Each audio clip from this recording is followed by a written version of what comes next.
할렐루야!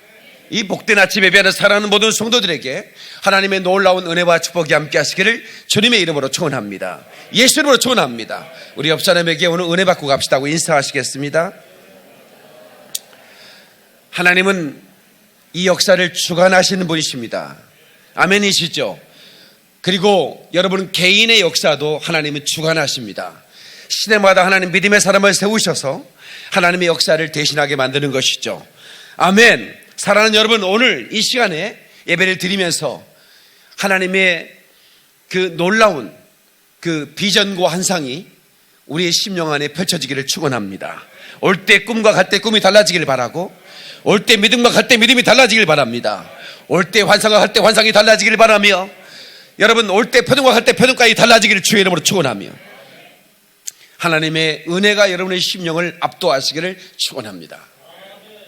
오늘 저는 요한계시록 2장 8절로 11절의 말씀을 의지해서 순교자의 삶을 본받아 살자, 이런 제목으로 말씀을 전하겠습니다. 한번 따라서 합시다. 순교자의 삶을 본받아 살자. 아멘, 아멘, 아멘. 우리 옆 사람에게 한번 다시 인사할까요? 순교자의 삶을 본받아 삽시다 하고 인사하십시다. 여러분, 이 순교자라는 그 단어는 헬라어로 이 마르투스라고 하는데, 말투스라는 발음이 적혔어요. 말투스라는 그런 단어로 쓰여져 있는데요. 원래 그 의미는 증인이라는 말입니다. 증인. 예, 이 증인이라는 말이 이 말투스인데, 그런데 예수 그리스도를 이 십자가의 복음을 전하다 죽는 사람들을 말투스라고 그렇게 불렀어요. 그래서 이제 영어에 마털, 이렇게 순교자를 마털이라고 부르죠. 그래서 Let's follow the life of a martyr, 이런 제목으로 말씀을 전하는 겁니다.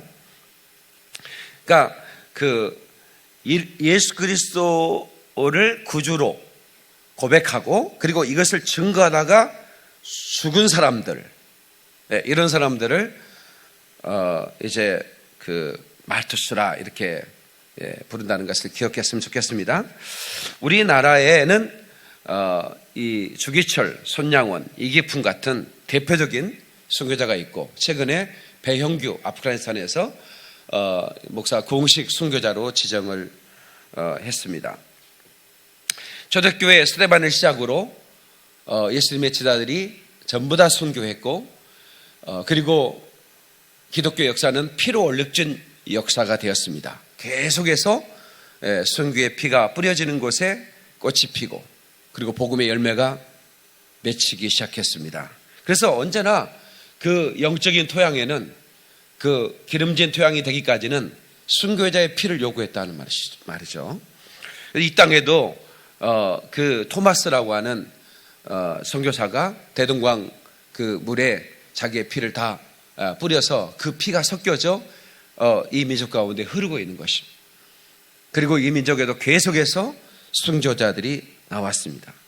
가까운 나라, 그러나 먼 나라라고 불리는 일본, 민족적인 감정이 있기 때문에 우리는 일본은 하면 별로 좋아하지 않습니다. 그런데 그 요나를 보면, 그 요나가 니느웨라고 하는 나라를 싫어했어요. 그러니까 우리나라의 그 민족들은 일본을 정서적으로 싫어해요. 목사들도 싫어해요. 그러니까 유대인이었던 요나는 선지자였어요. 그런데 니느웨 가서 복음을 전해라? 말도 안 되는 거예요. 그들은 다 죽어야 돼. 완전히 다 그냥 유언불벌에 던져버릴 존재들이야. 그런데 내가 어떻게 그들에게 복음을 전해? 그래서 도망가는 겁니다. 하나님 명령을 거절하고 어디로 가요? 다시스로 가기 위해서 배를 탄 거예요. 그리고 하나님의 눈을 피해서 배 밑창에 가서 잠을 청하는 겁니다. 잠이 오겠습니까? 하나님의 눈을 피하려고 간 그 요나가 눈을 감고 오히려 몸을 숨기면서 다시스로 가야지. 그러는데 풍랑이 일기 시작했죠. 그것은 하나님의 진노의 풍랑이었습니다. 하나님의 명령을 거스르고 불순종하며 가는 요나를 회개시키기 위한 풍랑이었습니다. 그 배 선주와 그 선장, 그리고 그 배의 그 갑판장들, 그 여러 그 배를 이렇게 그 이끌고 가는 사람들이 있을 거 아닙니까? 그들이 바다에서 이 팔뚝이 굵은 사람들 아닙니까? 웬만한 풍랑들은 무서워하지 않습니다. 그런데 지금 요동하는 이 풍랑은 범상치 않은 풍랑이었음을 알았어요. 그 배에 있는 모든 물건을 던졌어요. 네. 왜? 살아야 되니까. 그런데 그 풍랑은 더 강하게 불어오기 시작했고, 배는 요동을 쳐서 이제는 뒤집어질 지경에 이르니까 이 사람들이 한 가지 깨닫는 거예요. 이것은 지금까지 본 풍랑이, 이건 하나님이 진노하는 거다. 이 배 탄 사람 중에 누군가 하나님을 진노케 하는 사람이 있다, 이렇게 얘기하는 거예요. 우리 제비를 뽑아볼까? 예. 그때 이제 이 요나가 이제 나를 바다에 던져라. 이건 나 때문이다. 예. 지가 빠지면 될 텐데 왜 사람들한테 자기를 던지라고 그럴까? 지가 빠지면 자살, 사람이 던지면 타살. 여기서 자살은 해서는 안 된다는 얘기를 성경에서 사인을 하고 있는 거예요. 옆 사람한테 자살은 하지 맙시다, 인사하자. 요나가 지가 빠지면 되잖아. 왜 나를 더 던지라고 그러는 거야? 던진 사람은 평생 마음의 가책을 느끼게. 그래도 자기는 자살은 해서는 안 된다는 거라. 그래가지고 이제 집어 던져버리죠. 그랬더니 너무 놀랍게 잠잠해지는 거예요. 아, 이건 하나님의 진노였고 저 사람은 틀림없이 하나님께 진노의 대상이 되었구나, 그걸 알았어요. 근데 이제 준비되었다는 듯이 큰 물고기가 요나를 바로 삼켜버리는 거예요. 물고기는 씹고 삼키는 게 아니죠. 바로 삼켜서 위에서 이렇게 소화가 되는 거지 않습니까? 근데 요나가 이제 들어가 보니까 물고기 큰 뱃속인데 막 미역줄거리, 막 새우가 콧구멍으로 들어가고 막 미역줄이 목을 감고, 그 너무 고통스러운데 요나가 회개하기 시작했죠. 그때 하나님이 뭐라고 말씀하시냐면, 저 니느웨에는 내가 사랑하는 백성들이 많다는 거예요. 그러니까 니느웨는 민족적인 감정을 통해서 요나는 다 멸망당해야 된다고 생각을 했는데 하나님은 그렇지 않다는 거예요. 그러니까 우리가 볼 때는 저 일본은 다 죽고 멸망돼야 할 대상이라고 생각한다면 우리는 그리스도인의 마음의 이 견고한 진이 그 부분에서 무너져야 됩니다. 그들도 하나님을 사랑하신다는 거예요. 아멘 좀 합시다. 그래요. 이 아멘 해준 사람도 훌륭한 분들이 이거. 아멘 하면서도 망해야 될 텐데. 그게 요나의 마음이야. 어쩔 수 없이 또 회개를 명했어요. 회개하라. 하나님이 이 니느웨를 멸망시킨답니다. 회개하라. 뭐 이렇게 했으면서도 또 멸망하기를 바라는 마음. 지금 방금 아멘 한 사람이 그래도 망해야 할 텐데 좀 시키들. 이렇게 생각을 할 수도 있지만, 그러나 하나님은 하나님이 그들을 위해서 피 흘렸다는 사실을 잊지 마시기를 축원합니다.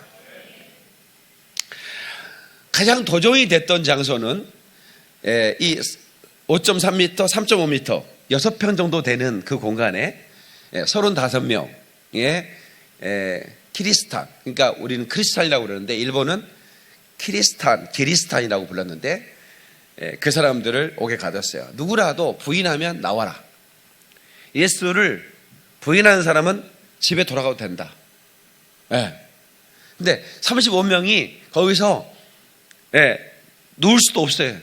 그런 곳에서 그리스도를 주로 고백하면서 거기서 죽어나가는 겁니다. 살아서 발로 걸어나가는 사람이 없는 거예요. 그런데 거기에 한 11살짜리 아이와 13살짜리 아이가 부모님을 따라서 그 감옥에 갇히게 돼요. 대나무 감옥에. 그런데 걔네들이 75세 정도에서 죽는데 거의 한 60년가량 60년을 그 대나무 감옥에 삽니다. 걔네들도 나는 부모님이 믿는 하나님 잘 모른다고 하면 나오면 그만이야. 그런데 그 아이들이 끝까지 그 믿음을 고백하면서 그것을 떠나지 않았다고 하는 것. 예? 그 소녀의 이름은 치오였고 13살 소녀는 치마스였어요. 이 치오와 치마스 이 두 남매가 부모님의 손을 잡고 그 감옥에 들어갔는데 안 나오는 거예요. 60년 동안 죽기까지. 그걸 보면서 우리 주일학교 아이들을 어떻게 신앙으로 무장해야 될까? 또 그걸 떠나서 내 자녀, 우리 딸이 지금 12살 아닙니까? 시오와 치마스와 같은 나이인데 과연 아빠와 함께 순교 자리에 들어가서 나는 안 믿는다고, 나는 예수를 모른다고 부인만 하면 나올 수 있는 그 6번째 감옥에서 평생을 살 수 있을까? 이런 질문을 해볼 때 정말 그분들의 신앙이 너무 정말 귀하고 귀하다 이런 생각을 하는 것입니다. 이번에 나가사키현 기독교 박해지죠. 우리나라보다 400년 먼저 복음이 들어왔는데요. 이제 일본 정부에서 이것을 유네스코에 지정을 해달라고 2011년도부터 위원회가 결성이 돼서 계속 올렸지만 유네스코 지정되기에는 뭔가 부족하다라고 해서 계속 거절을 당했어요. 그래서 우리 CBS에서 지금 이 설교가 CBS에 나가고 있지 않습니까? 우리 CBS에서 아주 오래전부터 이 기독교 박해 유적지를 찾아다니면서 그것도 한 번에 막 1,500명, 1,800명이 작년에는 1,800명이 한 번에 갔어. 그래 가서 그것을 역사와 그 스토리들을 찾아내고 그리고 시청 그 위원회에 계속 자문을 해주고 그래서 다시 이번에 그 유네스코 그 위원회에 올렸는데 이번에 유네스코 지정이 된 거예요. 그 12개의 그 장소가 공식 유네스코 세계문화유산에 지정이 된 겁니다. 그래서 너무 감사하니까 이번에 그 나가사키 현, 그러니까 우리나라 말하면 도죠, 경기도 지사가 고마움을 표하고 7.5평의 땅을 기부를 해줘서 CBS에 거기에 이제 그 현판을 세우고 올리브 나무를 이렇게 심고 왔습니다, 이번에. 그리고 우리가 가는 곳곳마다 일본의 공무원들이 와서 주차 관리해주고 또 필요한 부품들을 다 공수해주고 이런 적이 없어요. 기독교 역사에 일본 공무원이 기독교를 위해서 이렇게 대거 동원돼 가지고 곳곳마다 안내를 하고 그리고 그 손을 흔들어주고 우리가 이 순례를 할 수 있도록 도와주는 이거는 기독교 역사에 없었던 일이에요. 정말 감사한 그 마음이었습니다. 우리 CBS가 얼마나 귀한 일을 하고 있는가, 그에 대해서 또 감사하고, 그래서 저는 이제 우리 CBS 방송을 통해서 복음을 전하는 목사니까 여러분들이 CBS를 많이 기도해 주셔야 됩니다. 그리고 할 수만 있다면 여러분 CBS를 이렇게 그 후원해 주는 거 있지 않습니까? 뭐 ARS 눌러주고 하는 거, 그 우리 성도들이 이렇게 우리 교회에서도 우리 CBS 헌금을 하고 있지만 여러분 개인들도 이렇게 방송 선거를 위해서 헌금을 하는 건 정말 귀하다고 저는 생각합니다. 왜냐하면 가장 이 시대의 강력한 무기가 방송이에요. 그러니까 여러분 그 한 날을 정복할 때 가장 먼저 방송국을 장악하잖아요. 방송국을 장악한 겁니다. 루마니아 공산당이 무너질 때 그 루마니아의 독재자가 그 얼마나 강력하게 그 나라를 지배했는지 그 나라가 무너질 것은 누구도 꿈꾸지 못했대요. 근데 45분 만에 무너졌대요. 깜짝 놀랐어요. 45분 만에 한 나라가 어떻게 무너졌냐면 그 체육관에 10만 명을 모아놓고 자기 독재를 찬양하는 집회를 한 거예요. 그리고 그 독재자를 막 찬양하면서 막 박수하고 막 대단한 퍼레이드가 벌어진 다음에 그 독재자, 그 로마니아 지도자가 나와서 이제 연설을 하는데 갑자기 한 10명 정도가 저쪽 한쪽에서 독재자를 처단하라 그러는 거예요. 한 10명도 구호를 외치니까 그게 뭐지? 사람들이 보다가 그래 맞아. 또 우리가 이게 그 다른 자유주의 국가들은 얼마나 자유롭게 여행도 하면서 행복하게 사는 것 같은데 우리는 저 독재자만을 위해 우리가 살아야 돼? 그래가지고 차 나가던 사람들이 갑자기 저놈 죽여라 이래버린 거예요. 네, 전국에 방송이 나가는데 그러니까 이 사람이 너무 당황하고 화가 나니까 저놈들 다 잡아 경찰 군인들한테 명령하고 성지로 들어가 버렸어요. 그러니까 방송국의 앵커가 지금부터 저 지도자가 어디 발견되면 반드시 잡으십시오 이렇게 얘기해버린 거예요. 저 도망간 저 지도자를 잡으십시오. 그래가지고 이 사람이 진짜 도망갔어요. 그러고는 그 나라가 자유주의 국가가 돼버렸어요. 난 이런 일이 우리나라에도 있었으면 좋겠어요. 박수 그러리 할렐루야. 이게 상상도 못했던 일이래요. 45분 만에 한 나라가 무너져 버린 거예요. 방송 때문에. 너무 놀랍잖아요. 그래서 우리 CBS 방송을 CBS 방송이 65년 됐습니다. 이 나라 근대사와 함께 했어요. 종로 뒷골목에 조그마한 그런 상가를 얻어놓고 첫 번째 방송을 내보냈는데 시온의 영광이 빛나는 아침 이걸 내보냈거든요. 그 찬송을 시작으로 그 독재자 그 독재 정권과 싸우면서 그러니까 다른 그 방송은 무서워서 못해. 근데 CBS만 이 독재와 저항을 했어요. 그래서 뉴스 금지까지 시켰잖아요. 아주 훌륭한 방송입니다.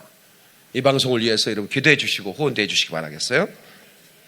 그래서 이 CBS를 통해서 우리가 이제 일본 순례를 했는데 이 한 가지 목표는 뭐냐면 순교의 정신을 주기 위한 거예요. 다 같이 순교의 정신, 순교의 신앙. 그러니까 이 땅의 모든 권세를 가진 이 땅을 주관하시는 주님, 로드십이라고 그래요. 로드십. 그것을 믿고 그분께 충성하는 신앙을 순교신앙이라 그렇게 말하는 겁니다. 그리고 이 신앙의 순교를 지키기 위해서라면 목숨도 아끼지 않는 것, 이것을 순교신앙이라고 말하는 거죠. 순교는 두 가지 순교가 있습니다. 하나는 적색 순교가 있고 하나는 백색 순교입니다. 무엇을 말하려고 하는지 아시겠죠? 적색 순교는 피 흘리는 순교입니다.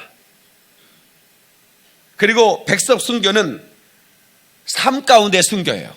그러니까 우리나라는 적색 순교는 지금은 없습니다. 앞으로 있을지는 모르겠지만 지금은 아주 자유롭게 세계에서 이렇게 자유롭게 예수를 믿고 또 이렇게 예배드리는 나라는 없지요. 정말 이 복음이 꼽히고 있는데 그러나 세계 도처에는 지금도 적색 순교가 일어나고 있는데 그 통계를 만드는 사람들은 5분에 1명씩 지금도 순교하고 있다 이렇게 얘기하고 있습니다. 적색 순교로 예수를 믿는다는 단 하나의 이유만으로 목배임을 당하는 겁니다. 그리고 테러를 당하는 겁니다. 우리가 지금 아프리카에 교회를 지어놓고 지금 몇 개 교회를 지금 헌당 예배를 못 드렸습니다. 제가 왜 못 드렸냐면 예배 드리는데 폭탄을 터뜨리니까 가지 마라 그래가지고 못 가고 있습니다. 지금 이 순간에도 예수 이름을 믿는 그것을 주로 그 예수 이름을 주로 고백한다는 이유만으로 죽이는 거예요. 그리고 바로 북한 땅에서도 이런 끔찍한 만행이 저지러지고 있고 순교는 일어나고 있습니다. 그래서 이 순교의 영성, 제가 우리 성도들과 함께 제가 제주 순례, 전주 순례, 계속해서 일본 순례까지 계속해서 순교지를 찾아다니는 것은 제가 이 순교자의 영성을 가져야만이 제가 여러분들에게 순교의 정신을 넣어줄 수 있기 때문에. 아멘. 순교한 사람은 그냥 어쩌다가 순교한 게 아닙니다. 평상시에 순교의 정신을 가지고 있는 거예요. 순교의 영성을 가지고 있는 겁니다, 여러분. 이 순교의 영성은 교리나 신학을 말하는 게 아닙니다. 예? 교리나 신학을 알고 인정하고 믿는다고 해서 그가 올바른 신앙을 가지고 있다고 말할 수 없어요. 이 순교의 정신이란 살아있는 것입니다. 예? 하나님 말씀 앞에 목숨까지 내놓는 그런 정신을 말하는 것입니다. 이 정신이 여러분 가운데 있기를 주의 이름으로 축원합니다. 아멘이시죠? 앞서 말했습니다. 말투스, 십자가의 증인, 십자가의 전달자, 그들이 십자가의 증인을 순교자로 말하는데, 예. 그러나 그렇게 증거하다가 목배임을 당하고 화형, 불에 태워 죽임 당하고 십자가에 매달리고 끝없는 어마어마한 그런 그 박해를 받고 죽은 사람은 적색 순교자요. 이 복음을 끝없이 증거하다가 자연스레 죽으면 그는 백색 순교자인 겁니다. 그럼 우리는 둘 중에 하나가 돼야 되는 것이지. 아멘이시죠? 살아도 주를 위해 죽어도 주를 위해 십자가의 전달자가 돼야 되는 것입니다. 찬양하면 아시겠습니다. 십자가의 전달자. 난 지극히 작은 자, 죄인 중에 개수, 무익한 나를 부르셨어. 난 지극히 작은 자, 죄인 중에 개수, 무익한 날 부르셔서. 간절한 기대와 소망, 간절한 기대와 소망, 부끄럽지 않게 십자가 전케 하셨네. 어디든지 가리라 주위에 서라면, 어디든지 가리라 주위에 나는 전하리 그 서라면, 십자가, 나는 전하리 그 십자가, 내 몸에 밴 십자가, 그 보혈의 향기 온 세상 채울 때까지. 아멘. 살아도 주를 위해, 살아도 주를 위해, 죽어도 주를 위해 살아주라. 난 주의 것, 십자가의 능력, 십자가의 소망, 내 안에 주만 사시는 것. 지극히 작은 자, 죄인 중에 예수, 무익한 날 부르셔서. 간절한 기대와 소망, 부끄럽지 않게 십자가 전케 하셨네.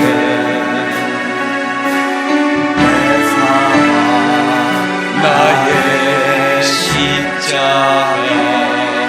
박수로 하나님께 엉들겠습니다. 그러니 할렐루야, 할렐루야.